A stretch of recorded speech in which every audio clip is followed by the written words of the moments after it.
I never pictured myself as the guy who'd trade everything real for a bunch of digital applause, but that's exactly who I became.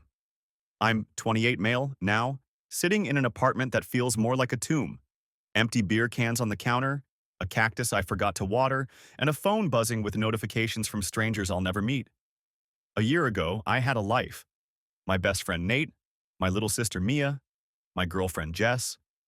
They were my people, the ones who kept me tethered. Now they're gone, and I'm the idiot who burned those bridges chasing a spotlight that wasn't worth it.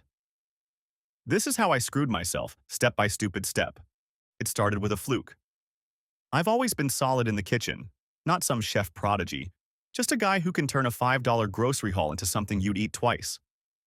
Last March, I was bored, a little buzzed, and posted a TikTok video.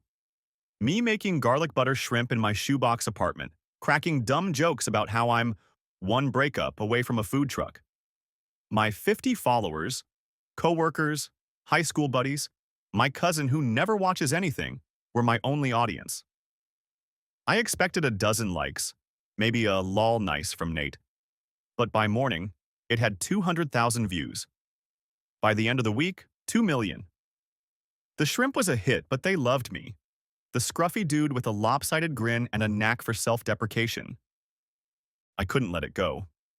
I'd been grinding at a warehouse job I hated, forklifting boxes for barely enough to cover rent and ramen.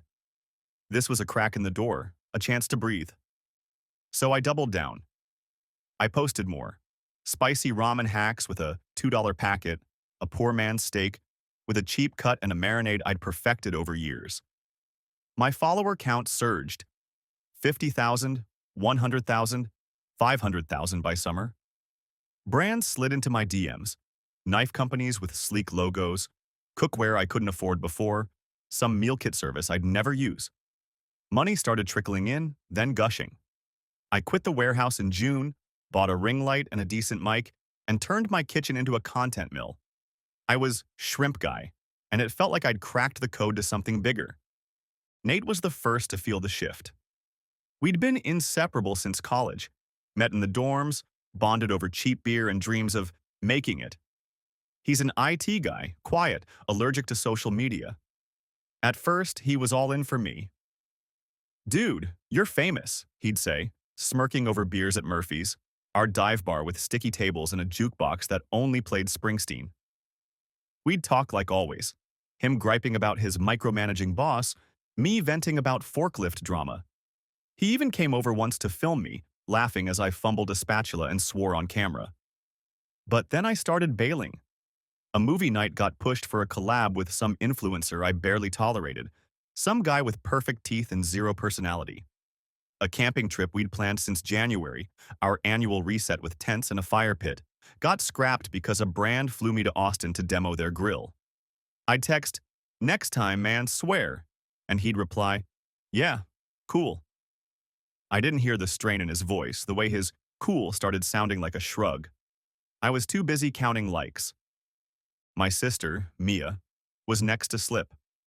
She's 24, a nurse, and the only family I've got left since our parents died in a car crash 5 years ago. We'd been through it all together. Grief, fights over who got dad's old watch, late-night talks when one of us couldn't sleep. Sunday calls were sacred. She'd rant about rude patients or her latest Tinder flop. I'd tell her about my latest kitchen disaster, like the time I set off the smoke alarm trying to flambe with cheap whiskey. But when the TikTok train took off, I got sloppy. I'd mute her calls to tweak a video's lighting, promising myself I'd call back. I'd skip our chats for networking at foodie events, shaking hands with people who'd forget me the second the appetizers ran out. She'd text, "You alive?" And I'd shoot back, "LOL, yeah, just busy, love you." One Sunday, she didn't call. Then another. I figured she was buried in shifts at the hospital. She'd been pulling doubles lately. It took a month to realize she'd stopped reaching out. Then there was Jess, my girlfriend of 3 years. She's a graphic designer, sharp as a tack, with this dry wit that could slice through my worst days. She was my anchor, helped me set up that first tripod, cackled at my terrible on-camera puns. Early on, she'd tease me about the attention. "Oh, Shrimp Guy's got groupies now, huh?" She'd sit on the couch while I filmed, sketching in her notebook, throwing me a grin when I nailed a take. But as the numbers climbed, I started dragging her in. I'd beg her to join me on camera, even though she hated it. Her voice would tighten, her shoulders hunch. "Come on, babe, they'll love you," I'd say, and she'd sigh, roll her eyes, and give in. The comments adored her. She's a keeper. Couple goals. But off-screen, she was pulling back. She'd go silent after shoots, stare out the window instead of bantering. I'd ask if she was okay, and she'd nod, force a smile. I told myself she was just tired from work. I was lying to myself. The real crash started in November. I'd hit 1 million followers, and some hotshot manager named Derek emailed me, promising to elevate my brand. He was all gelled hair and buzzwords, but he delivered. A streaming deal with a platform, live cooking shows, a paycheck that made my old warehouse wage look like pocket change. I was obsessed, scripting every beat, testing recipes until 3 a.m. Nate texted about his birthday dinner, a low-key thing at his place, just us and a few buddies.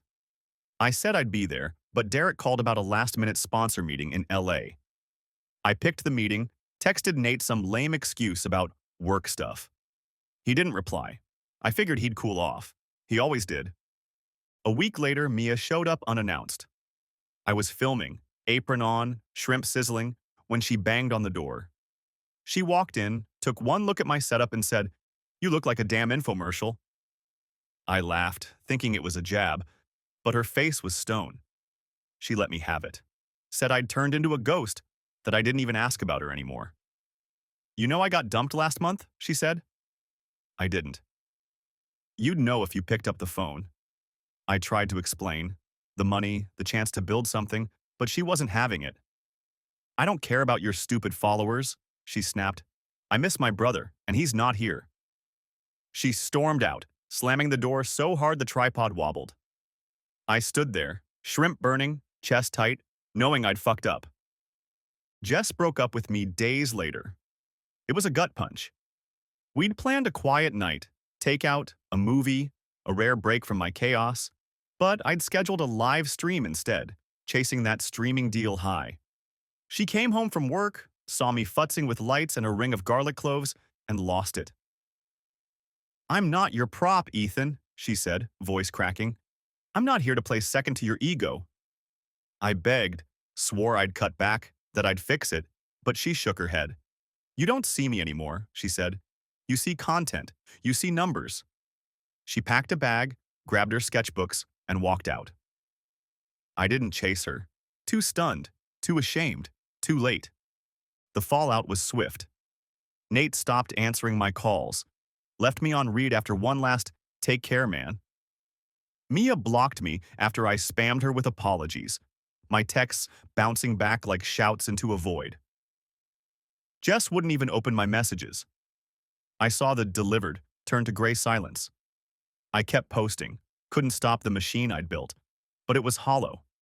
The comments, "You're the best," "more shrimp," felt like static. I'd traded my people for a screen full of strangers and the thrill was gone. Last night, I cracked.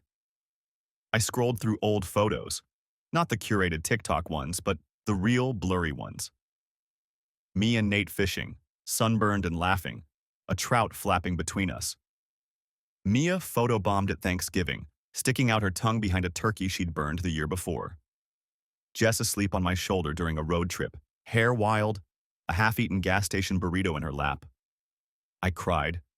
Ugly, snotty sobs, realizing I'd thrown it all away.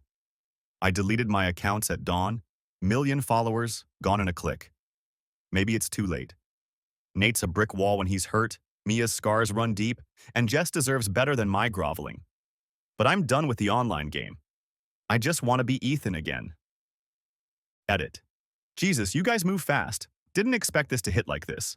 Thanks for the support and the kicks in the ass in the comments. To the person asking if I've tried fixing it, I called Nate today.